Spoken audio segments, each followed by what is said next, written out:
আজ সহজভাবে হাতের কাছে থাকা কিছু উপকরণ দিয়ে ঝটপট একটা বিকালের নাস্তা বানাই, যা বাচ্চা থেকে শুরু করে বয়স্ক বাবা মা পর্যন্ত অনায়াসে খেয়ে নিতে পারবে, যার কোনো সাইড ইফেক্ট নেই। সালামু আলাইকুম everyone, welcome to back my channel মুস্কানের রান্নাঘর। ভিডিওটি স্কিপ না করে ঝটপট একটা লাইক দিয়ে পুরো ভিডিওটাই দেখে নেবেন প্লিজ। তো চলুন উপকরণগুলো দেখে নিই। আমি এখানে আলু, পটল আর কাঁকরোল নিয়েছি। আপনারা চাইলে এখানে আরও সবজি অ্যাড করে দিতে পারেন।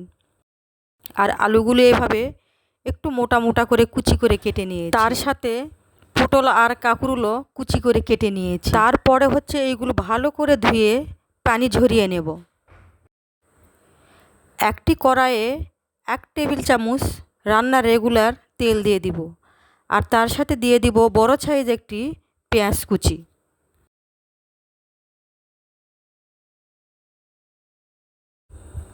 এই পেঁয়াজ কুচিগুলো 1 মিনিটের মতো ভেজে হালকা ব্রাউন করে নেব। আর অ্যাড করে দিব হাফ চা চামচ জিরা আর হাফ চা চামচ কালো জিরা। আর দিয়ে দিব 2 থেকে 3টি কাঁচামরিচ কুচি। আর হলুদ গুঁড়ো দিয়ে দিব 1/4 টিস্পুন। এই উপকরণগুলো একটু মিশিয়ে নিয়ে এখানে দিয়ে দিব কেটে রাখা সবজিগুলো।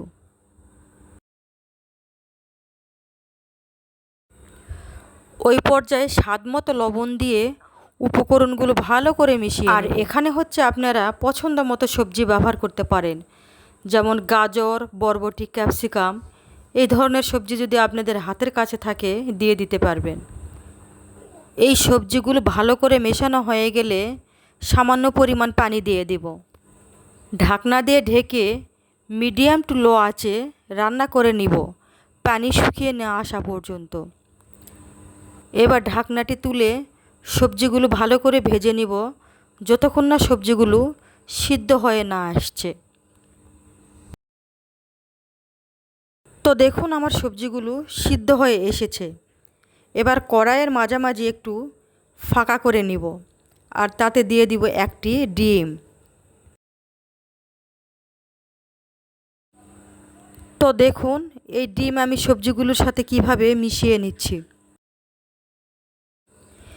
এবার সবজিগুলোর সাথে ভালো করে নেড়েচেড়ে মিশিয়ে নিব যতক্ষণ না ডিমের বাজে একটা স্মেল চলে না যাচ্ছে। এখন আমার ডিমগুলো ভালো করে মেশানো হয়ে গেছে। আর ওই পর্যায়ে দিয়ে দিব ধনিয়া পাতা কুচি। এটি আপনাদের হাতের কাছে না থাকলে স্কিপ করতে পারেন, তবে দিলে খেতে ভালো লাগে।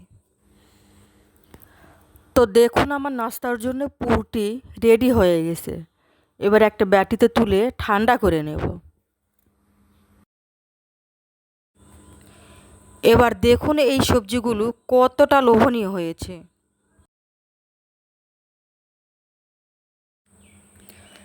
এবার একটা বাটিতে 1 কাপ ময়দা নিয়ে নিব।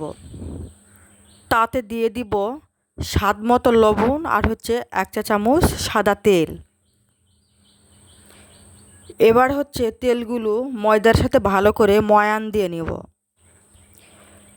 এবার একটা কথা বলি, এখানে আপনারা তেলের পরিবর্তে ঘি থাকলে ঘি দিয়ে দিতে পারেন।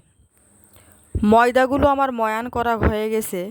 এবার গরম পানি দিয়ে একটা শক্ত ডো তৈরি করে নিব, যতটা আপনার হাতে সহ্য হয়। তবে গরম পানি দিয়ে ডো তৈরি করেন নাস্তা তৈরি করে খেলে গ্যাসের প্রবলেম কম হয়। যাদের গ্যাসের প্রবলেম নেই তারা নর্মাল পানি দিয়ে ডোটা তৈরি করে নিতে পারেন। এখন একটা বাটিতে সামান্য পানি নিয়ে 1 চামচ ময়দা ভালো করে গুলিয়ে নেব। দেখুন এর ঘনত্বটা কীরকম। আমি এই ময়দার ডো কোনো রকম রেস্টে রাখিনি, কারণ গরম পানি দিয়ে ডো তৈরি করে নিলে কোনো রকম রেস্টে রাখার প্রয়োজন হয় না। এবার ছোট ছোট করে কয়েকটা লেচি কেটে নেব।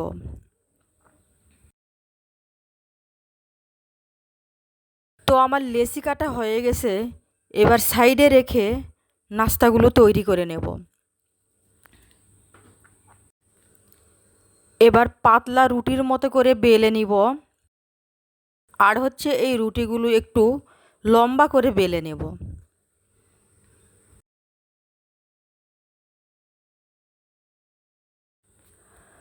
তো দেখুন আমি রুটিটা কীরকম লম্বা করে বেলে নিয়েছি। এবার এখানে দিয়ে দিব ভেজে রাখা সবজিগুলো। একটা সাইড থেকে এভাবে চেপে চেপে রোল তৈরি করে নেব। এমনভাবে চেপে চেপে রোলটি তৈরি করে নিব যাতে ভিতরে ফাঁকা না থাকে। সাইডে এভাবে গুলিয়ে রাখা ময়দা দিয়ে মুখটা ভালো করে জয়েন করে নিব যাতে ভাজার সময় খুলে না আসে।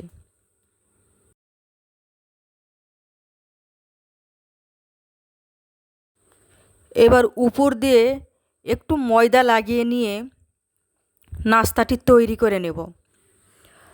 তো দেখুন আমি কিভাবে নাস্তা তৈরি করে নিচ্ছি। আর এভাবে সাইডে একটু পানি বা ময়দা লাগিয়ে নিয়ে ভালো করে মুখ জয়েন করে দিবেন।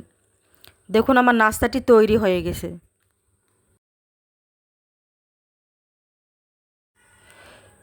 এই নাস্তাগুলো ডিপ ফ্রিজে সংরক্ষণ করে বাচ্চাদের টিফিনও ভেজে দিতে পারেন। আপনাদের বোঝার সুবিধার জন্য আমি আরেকটি নাস্তা তৈরি করে দেখিয়ে দিলাম।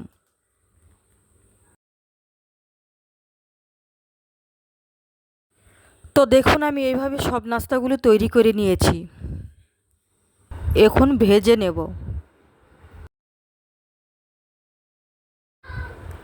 একটি তাওয়াতে সামান্য পরিমাণ সয়াবিন তেল দিয়ে টিস্যু অথবা ব্রাশের সাহায্যে চারপাশে ভালো করে ভরিয়ে নেব।